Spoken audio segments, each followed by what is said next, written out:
The church is in my cellular formation.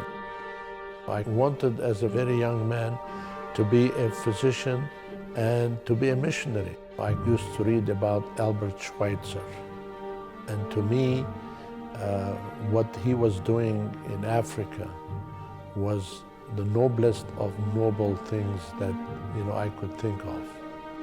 Maybe that's why the church has always been in me.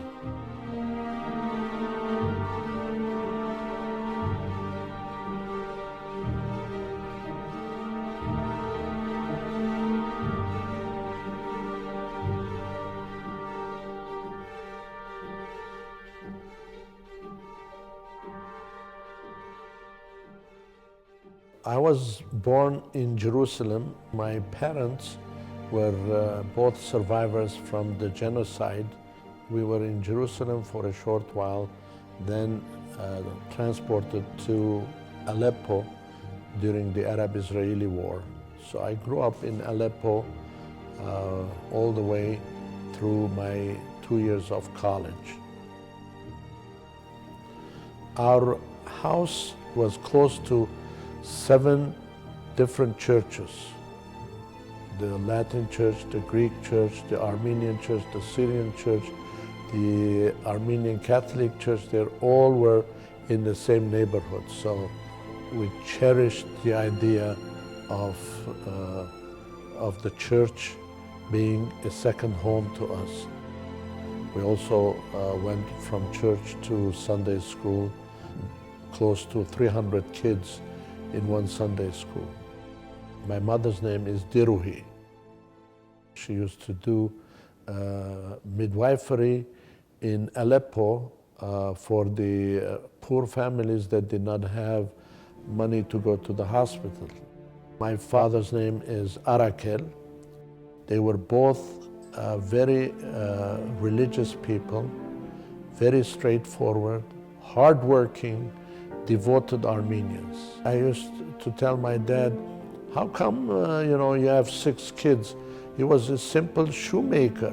He says, we lost so many that this is the only way the Armenian race can succeed.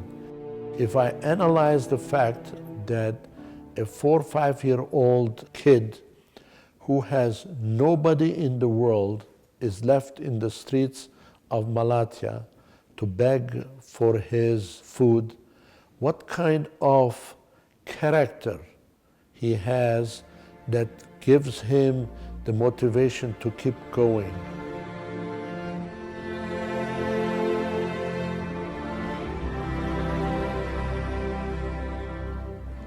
I went through 2 years of college in Aleppo before going to medical school to Beirut, Lebanon. As you study medicine and you study the human body, you see the marvel that God has created. Regularly, I would go to church.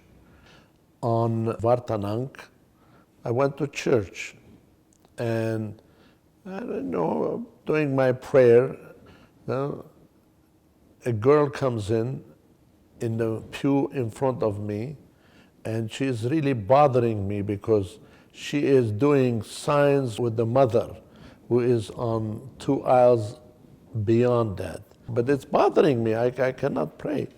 So somehow, I saw her face, and of course, I liked her. So I walked out of the church, which I've never done before, to find out who this girl is. That's how I found out that this was Shogag Varshabedian, which God's will was to be my wife. I have always said that more important for a man, even beyond his diplomas and everything else, is his partner in life. Because if you have the right partner in life who can tolerate your weaknesses and your strength and stand behind you, besides you, then you have made it in life. We got married in 1965, and I came to the United States, and I was for 1 year here in Hackensack Hospital. And later on, I went to Johns Hopkins to do my specialty in gastroenterology for 2 years. And when I was ready to come back and start practice in New Jersey, during the Vietnam War, I got drafted in the U.S. Army. So for 2 years, I served in the U.S. Army, and I was chief of Ireland Army Hospital in Fort Knox, Kentucky.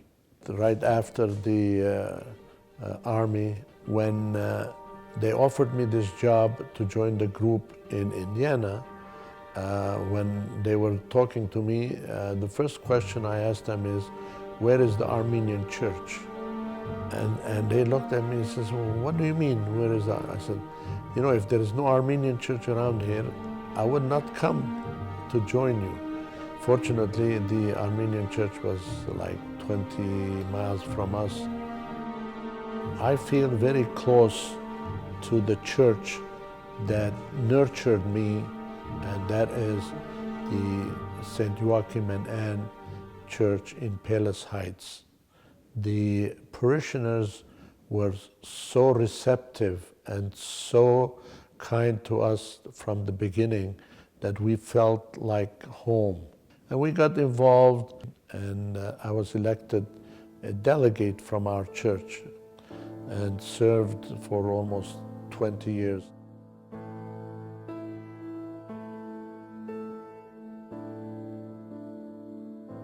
December 7, I remember it was around 11:30 midnight when we heard on the radio that Gorbachev was cutting short his visit and going to Armenia because there had been a massive earthquake.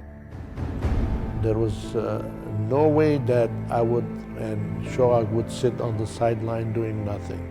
Credit should go to Shohag. She was the co-chair for fundraising for the earthquake. Chicago raised $1.6 million from the local community. And I cannot emphasize how much she did. If she does something, she does all the way.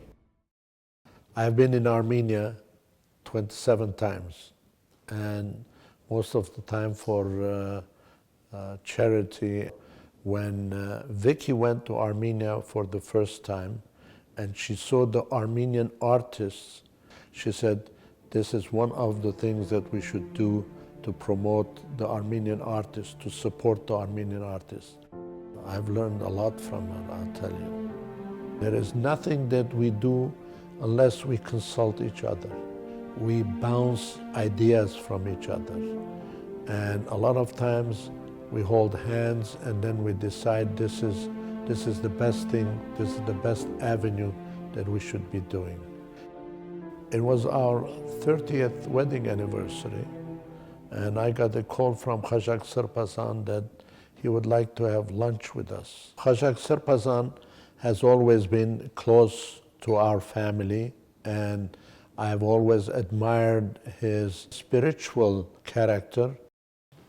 So we went out to lunch, and Khajak Sirpazan said, you know, St. Nerses needs help. We need to raise $1 million.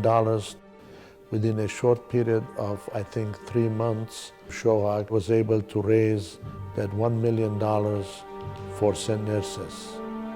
When Khajak Sirpazan got elected as primate, he wanted me to join the Diocesan Council, but I was very busy at that time, I couldn't. But as my practice, I slowed down.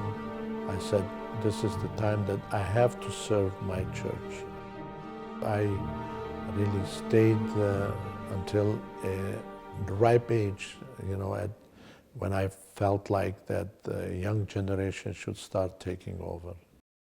As the Board of Trustees, I feel like it is a very important function in advising the Diocesan Council. I think most important is the willingness to serve to serve the Lord, to serve the church.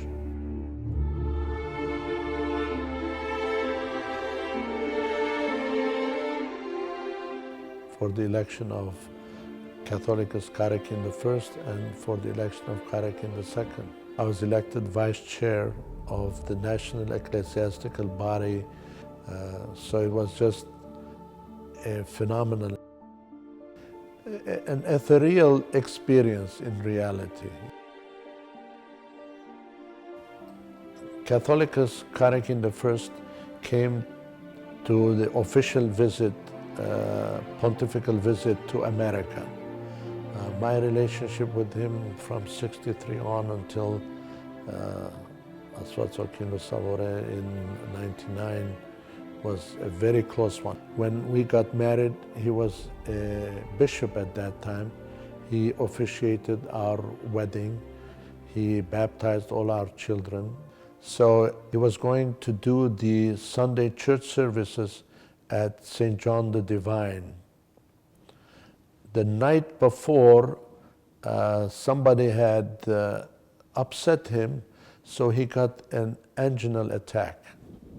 And they were going to take him to the hospital. He refused. He said, "Call Raffy." I said, "Don't bother him. Don't worry about his attack. It is a passing thing. It will be okay." So the next day, when he was going to do the church service, we wanted to be prepared. And I was at the side of the altar in case there was need for something. Serving on the altar was Der Karakin Kasparian.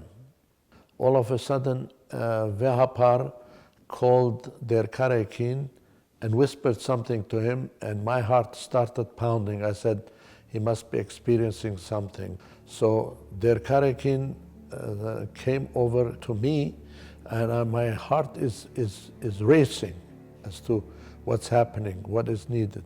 So Der Karakin comes in and says, "Vehapar wants to know, are you okay?" I mean, this is the type of person he was. I will never forget my association with Karakin I. I mean, throughout the years, it's been such an inspiration to me that it just will go with me forever.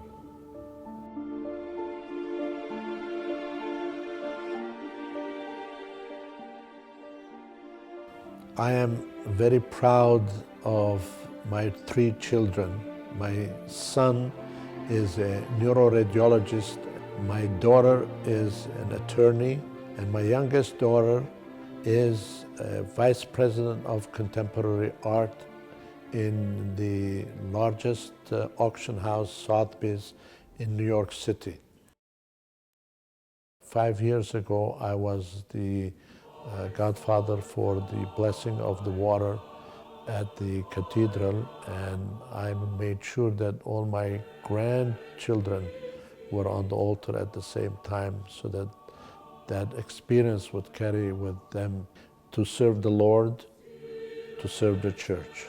That's the legacy I think that my dad left to us, that we have continued, and that's the legacy I'd like to see my grandchildren continue. All my steps, I feel, have been guided by God. He has been the one that has led my way, and I thank the Lord every morning that I wake up that this has been a fulfilling life.